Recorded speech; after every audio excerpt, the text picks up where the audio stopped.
আসসালামু আলাইকুম। প্রিয় শিক্ষার্থী বন্ধুরা, আশা করি আপনারা সবাই ভালো আছেন।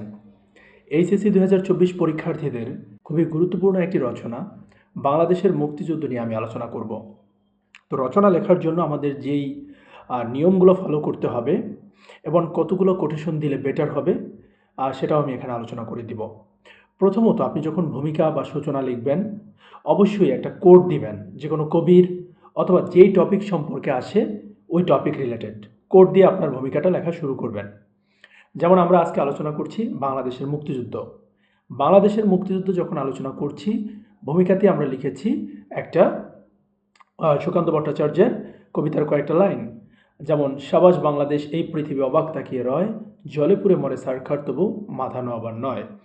এরকম। তারপরে মুক্তিযুদ্ধ কী, মুক্তিযুদ্ধের পটভূমি, আন্দোলনের সূচনা, আন্দোলনের বিভিন্ন প্রতিষ্ঠানের ভূমিকা, মুক্তিযুদ্ধে ভাষা আন্দোলন, ১৯৫৪ সালের প্রাদেশিক নির্বাচন ও যুক্তফ্রন্ট সরকার, ৬ দফার ভূমিকা, গণ অভ্যুত্থানের ভূমিকা, মুক্তিযুদ্ধ ও ৭০-এর নির্বাচন, তারপরে ৭ই মার্চের ভাষণ ও বঙ্গবন্ধু শেখ মুজিবুর রহমান, অপারেশন সার্চলাইট, মুক্তিযুদ্ধের যে রণকৌশল, মুক্তিযুদ্ধের ডাক, মুজিবনগর সরকার, মুক্তিযুদ্ধের সেক্টর, মুক্তিযুদ্ধে মুক্তিবাহিনী, মুক্তিযুদ্ধে মুজিব বাহিনী, মুক্তিযুদ্ধে কাদেরিয়া বাহিনী, মুক্তিযুদ্ধে হেমায়েত বাহিনী, মুক্তিযুদ্ধে সাধারণ মানুষ, মুক্তিযুদ্ধে সাধারণ মানুষ, তারপর অপারেশন জ্যাকপট, মুক্তিযুদ্ধে কূটনৈতিকদের ভূমিকা, মুক্তিযুদ্ধে নারীর অংশগ্রহণ, মুক্তিযুদ্ধে ছাত্রদের ভূমিকা, মুক্তিযুদ্ধে গণহত্যা, মুক্তিযুদ্ধের চেতনা, মুক্তিযুদ্ধে তহবিল সংগ্রহ, মুক্তিযুদ্ধে বিদেশি সাংবাদিকদের ভূমিকা, মুক্তিযুদ্ধে রাজাকার আলবদর আল শামস ও শান্তি কমিটি, মুক্তিযুদ্ধ পরিচালনা ও নিয়ন্ত্রণ, মুক্তিযুদ্ধের প্রশিক্ষণ ও শরণার্থী শিবির,